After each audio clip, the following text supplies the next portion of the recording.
할렐루야. 오늘 하루도 주님의 인도하심과 역사하심이 함께하는 귀한 삶이 되시기를 바랍니다. 하나님은 우연이 없습니다. 하나님은 모든 일을 가운데 하나님의 사람들에게 역사하시고 그들의 모든 삶 가운데 섭리를 보여주십니다. 1장입니다. 1장 6절 7절입니다.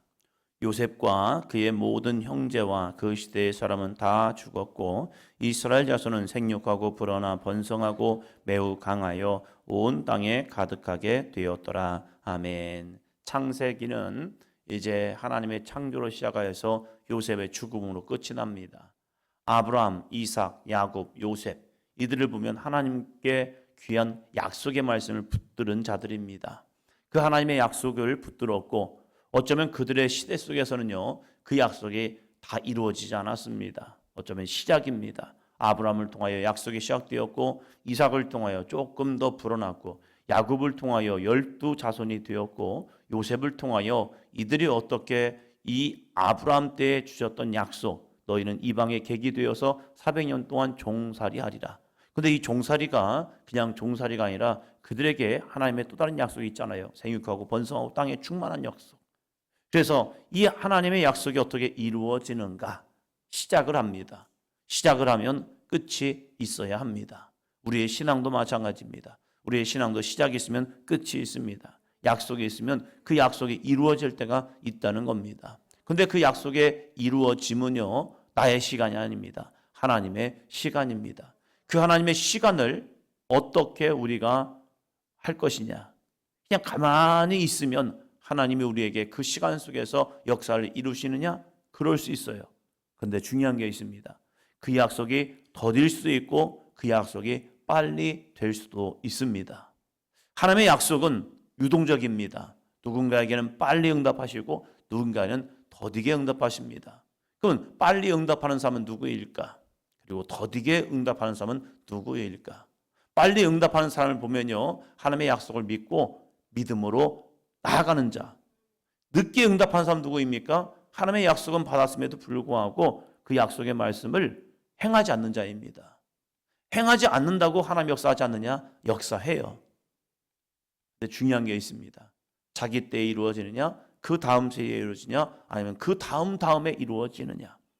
하나님은 아브라함을 통하여 약속을 이루어 가십니다. 그러나 완성은 아니었습니다. 그 완성은 언제 이루어집니까? 바로 출애굽을 통하여 이루어지고 있다는 거예요. 무려 430년의 시간이 걸립니다. 어쩌면 누군가에게는 짧은 시간이 될 수 있고 누군가에게는 긴 시간이 될 수 있습니다. 6절은 이렇게 말하고 있죠.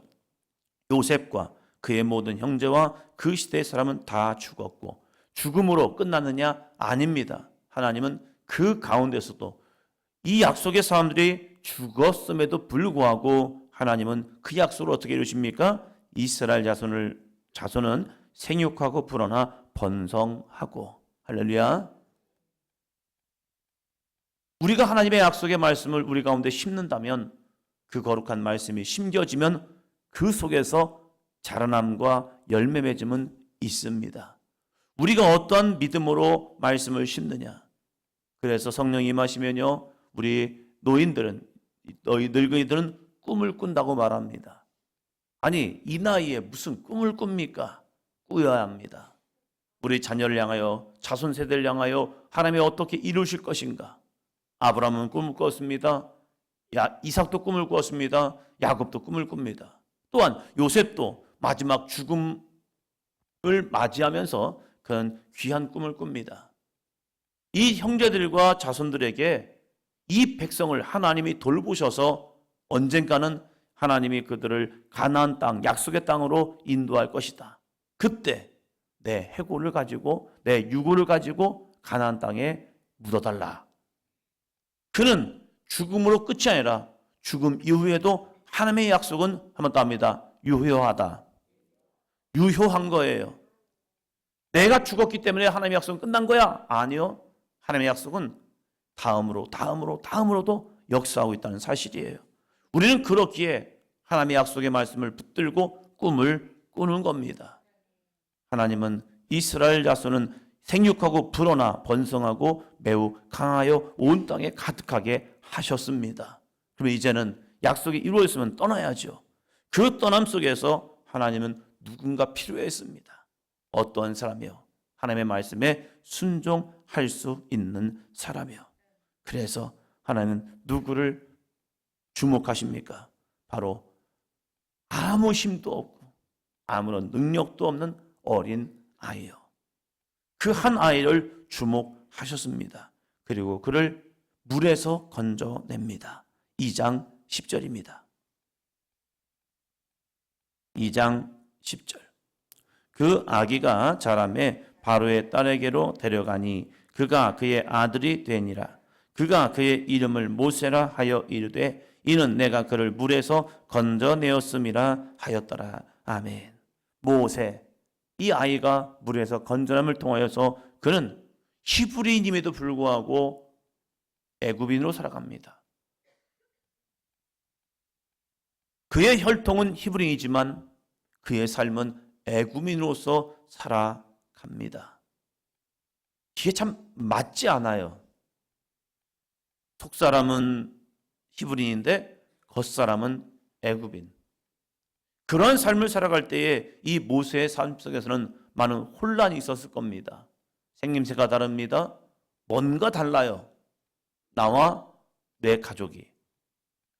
그런 모습 속에서 나는 어떤 삶을 살아갈 것인가? 끊임없이 방황했을 거예요. 청소년 시기를 지나면서 이제는 성년이 되어서 이제는 40살이 되었을 때에 나는 누구인가? 여기에 대한 끊임없는 질문. 우리는 어떤 삶을 살아갑니까? 우리도 모세와 같은 삶을 살아가죠. 육신으로는 세상 가운데 살지만 영으로는 하나님의 사람으로 살아가는 겁니다. 겉사람은 세상 사람이에요. 그러나 속사람은 우리는 하나님의 거룩한 백성이 되어야 합니다. 그 가운데 우리는 나는 어떠한 존재인가? 나는 도대체 누구야? 여기에는 정체성의 모습을 찾아야 하지요. 우리가 똑같이 세상 가운데 세상의 사람으로 살아간다면 세상으로 살다가 우리는 멸망, 지옥 갈 겁니다. 그러나 그 질문 속에서 나는 누구인가? 모세는 물에서 건져낸 자로 살아갑니다. 양자로 살아가요. 그러나 그 인생에 빛이 보입니다. 두 가지의 삶을 살면 늘 혼란스러워요. 육신의 삶을 살 거냐, 영의 삶을 살아갈 거냐. 그 가운데 혼란을 잠재우는 일이 벌어집니다. 그것이 무엇입니까? 하나님과의 만남입니다. 3장입니다.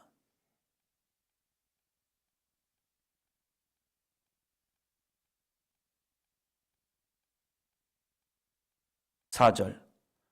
여호와께서 그가 보이려고 돌이켜 오는 것을 보신지라 하나님이 떨기나무 가운데서 그를 불러 이르시되 모세야 모세야 하시매 그가 이르되 내가 여기 있나이다. 이 정체성의 혼란을 잠재울 수 있는 유일한 방법, 그것은 뭐냐면 하나님을 만나는 겁니다. 하나님을 만나면 그제서야 내가 누구인가를 알게 됩니다. 아, 나는 물에서 건져낸 자가 아니라 하나님이 나를 부르심을 통해서 그의 이름이 해석이 되는 거죠. 그래서 자신을 하나님이 어떻게 쓰실 건가를 미리 말씀한 거죠. 그의 이름은 그의 육적 어머니, 그의 이 바로의 딸이 지어준 이름입니다. 너는 물에서 건져낸 자야. 너는 저 나일강에서 건져낸 자야. 물에서 태어난 자, 물에서 건짐을 받은 자. 그래서 그것이 어쩌면 자기에게는 컴플렉스일 겁니다. 물에서 건져낸 자. 역사적 내용을 보면 히브리인들이 자신들의 아들들을 물에다 던져놨을 때 그 가운데서 유독 하나의 모세만이 건짐을 당했습니다. 특별한 은혜일 수도 있고 어쩌면 왜 나는 거기서 건져냄을 당했을까? 그냥 죽었더라면 이러한 삶이 아니었을 텐데 하면서 어쩌면 그것이 자기 안에 큰 트라우마가 되어서 이름을 부를 때마다 좋은 이름은 아니었을 거예요. 그런데 그 하나님을 만남을 통하여 그의 이름이 해석이 되는 거예요. 단순히 물에서 건져낸 자가 아니라 그는 무엇을 할 자인가? 7절 8절입니다. 3장 7절 8절.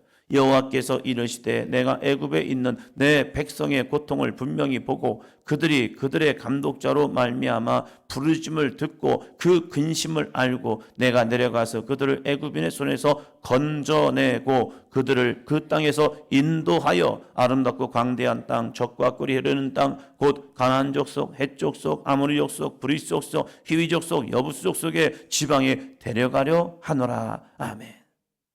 너 많이 건져냄을 받는 것이 아니라 너는 건져낼 자야 라고 그 이름의 해석이 되어집니다. 물에서 건져내음은 참 어쩌면 치욕스러운 이름일 수도 있고 부끄러운 이름일 수 있어요. 누군가 이름을 짓는데 너는 입양자야. 그래서 박입양자 이렇게 이름을 짓다면 너 사람들이 다 알 거 아니에요. 너 입양했구나. 너 입양했구나. 입양했구나. 그럼 이 아이는 정체성에 혼란이 들어온단 말이에요. 왜요? 그럼 내 부모는 누구일까? 나를 키워주는 부모님이 계셔요. 그런데 늘 그 안에는 뭐가 있냐면 자기의 뿌리, 자기의 근원. 그러면 나를 태어나게 한 부모는 누구일까? 그럼 거기서 또 찾는 질문을 먼저 하십니까? 그럼 왜 그는 나를 버렸을까? 버림받았다는 이 상처, 버림받았다는 아픔, 지금 부모님이 나를 건져내줬다는 그러한 좋은 의미보다는 왜 그는 나를 버렸을까? 왜 그들은 나를 버렸을까? 이 버림받았다는 상처가 이방자들에게는 또 다른 아픔이 돼요. 그걸 이기지 못하면 자기의 삶을 비관하게 돼요. 왜? 나는 버렸으니까. 그러면 저분들은 나를 버리지 않을까? 이것이 또 연관이 돼요. 그래서 입양한 아이들이 혼란을 겪는 이유가 바로 그거예요. 버림받았다는 이유. 그걸 뒤집어 보면 버림받았지만 나는 건져냄을 받았어. 이 부모님을 통하여서 나는 사랑을 받았고 보호를 받았고 나는 이 귀한 가정의 한 일원이 되었어. 얼마나 감사한 일인데요. 그런데 사단은 감사를 모르게 만들어요. 아픔을 찾게 만든단 말이에요. 모세의 40년의 인생에는 그 아픔이 있었을 거예요. 그런데 하나님을 만남을 통하여 그 아픔이 사명으로 변화됩니다. 우리의 신앙도 마찬가지입니다. 우리의 신앙도 하나님을 만나야 진정한 사명자가 됩니다. 자기에게 많은 컴플렉스가 있죠. 가난이면 가난, 외모면 외모, 환경이면 환경, 자신의 능력이면 능력에 의해서 그 컴플렉스가 되어서 그걸로 인해서 사단은 우리를 절망으로 만들어버려요. 그러나 그 약함이 오히려 하나님의 쓰시는 아름다운 도구가 될 줄로 믿습니다. 모세가 바로 그랬어요. 모세야, 모세야 하나님이 부르시면서 네가 왜 모세인 줄 알아? 그것을 보여주시는 거예요. 하나님을 만나니까 그렇구나. 하나님께서 내려가셔서 애굽인의 손에서 이스라엘 백성을 구원해야 하는데 하나님이 직접 하지 아니하시고 바로 나같이 부족하고 연약한 이제는 목동이 되어서 연로하여서 내 힘으로는 할 수 없는 그 모세를 통하여서 하나님께서 이스라엘 백성들의 부르짖음을 듣고 근심을 알고 이 모세를 보내어서 그들을 젖과 꿀이 흐르는 땅으로 인도하여 내시겠다는 사실입니다. 하나님은 오늘도 우리를 부르십니다. 새벽제단에 우리를 부르신 이유가 무엇일까? 우리를 하나님의 백성으로 부르신 이유가 무엇일까? 옆에 사람 보시면서요. 새벽이지만 옆에 사람 보시면서 당신이 모세입니다. 할렐루야. 여러분이 모세가 되어 이 땅의 수많은 영혼들을 정말로 어디로 가야 할지 무엇을 향하여 나갈지 모르는 저 백성들을 향하여 모세가 되어서 그들을 영원한 젖과 꿀이 흐르는 땅으로 인도할 수 있는 아름다운 사명자, 사역자, 사도가 되기를 주의 이름으로 축원합니다. 기도합니다.